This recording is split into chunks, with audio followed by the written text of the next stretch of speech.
We've all been there, right? You decide you're going to start a new habit, working out, reading more, whatever it is, and a few weeks later, you're right back where you started. So what gives? What if the problem isn't you or your willpower, but your entire approach? Today, we're going to dig into James Clear's advanced protocol for architecting habits that actually last. This question right here, this is something we've all asked ourselves, hasn't it? We get this burst of motivation, we set these amazing goals to improve our lives, and then, poof, somehow we just fall back into the same old routines. It's a universal struggle, and honestly, it can be super frustrating. But here's a really powerful reframe from James Clear. It's not about you failing. It's not a failure of willpower. It's a failure of design. Your results in life are really just a lagging measure of your habits. So if you want to change your results, you don't chase the outcome. You have to architect a better system. So where do we even begin? Well, it all starts with the most critical piece, the foundation.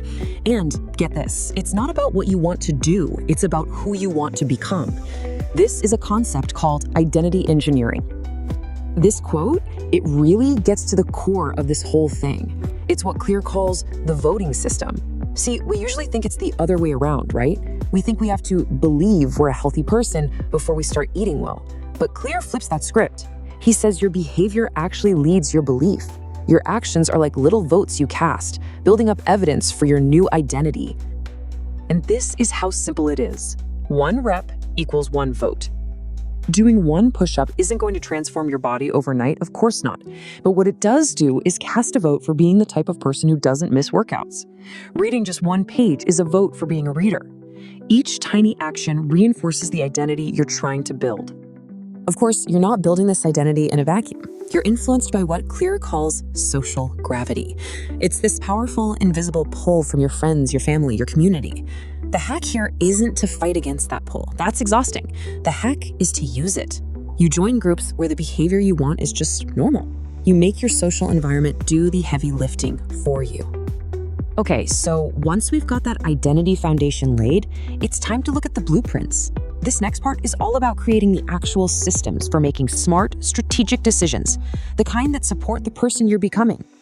And this is a really, really key distinction. You hear it all the time. We don't rise to the level of our goals. We fall to the level of our systems. Goals are great. They give you direction, but the system is the process that actually moves you forward. Think about it. Winners and losers in any field often have the exact same goals. It's the system that makes all the difference. So a good system needs a way to make smart decisions without getting bogged down. I love this simple matrix from Clear. He says most of our choices are hats. They're easily reversible, so just make a decision and move on. Some are haircuts, not totally permanent, so you give them some thought, but don't overthink it. And then a very, very few are tattoos. These are the big, nearly permanent choices that deserve slow, careful consideration. The problem is, we tend to treat every single decision like it's a tattoo, and we get stuck in analysis paralysis. Another huge part of a great system is acknowledging that willpower is a finite resource. You can't just rely on it. So instead of just trying harder, you literally purchase the conditions for your success. You hire a personal trainer for accountability. You pay a bit more for pre-cut vegetables to make healthy eating easier. You're not just buying a thing, you're investing in an environment where success is the path of least resistance. And this might just be the most important habit of them all, the meta habit. This is the habit of reflection. It means you schedule time on a regular basis to step back and ask, are my systems still working for me? What got you here won't necessarily get you there. This review process is the habit that keeps all your other habits effective and aligned. Now, let's be real. No system is perfect. Life happens, you get sick, work gets crazy, things go wrong.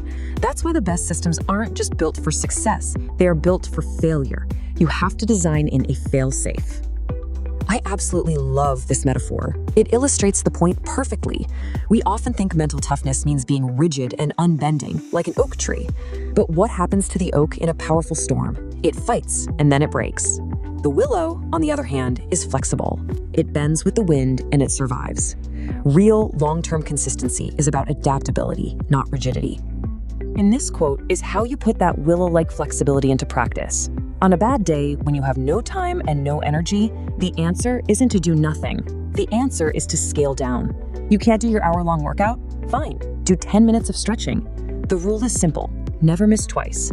The goal is to just show up, reduce the scope, but always, always stick to the schedule. Because here's the thing, you have to establish a habit before you can improve it. And these 2 steps are your keys to getting started. First, the 2-minute rule.